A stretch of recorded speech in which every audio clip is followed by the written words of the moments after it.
नमस्कार. आज आपण कॅल्शियम, आयर्न त्याचप्रकारे मिनरलने भरपूर अशी मल्टी सीड्स चिक्की बनवून घेणार आहोत. त्यासाठी इथे आपल्याला शेंगदाणे, तीळ त्यासोबतच भोपळ्याचे बिया आणि काळे तीळ व्यवस्थित भाजून घ्यायचे आहेत. शेंगदाण्याचे आपल्याला जे साल आहेत ते काढून घ्यायचे आहेत आणि त्याचे 2 भाग करून घ्यायचे आहेत. कढईमध्ये चमचाभर तूप घालायचं आहे आणि 2 वाटी तीळ घेतले असल्यामुळे 2 वाटी इथे आपल्याला चिक्कीचा गूळ घ्यायचा आहे. पाक करत असताना यामध्ये आपल्याला अजिबातच पाण्याचा वापर करायचा नाही.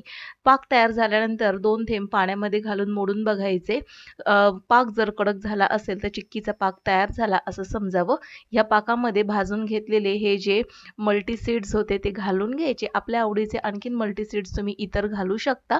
तेल लावलेल्या ताटावरती अशा पद्धतीने ही चिक्की थापून घ्यायची, वड्या कट करून घ्यायच्या.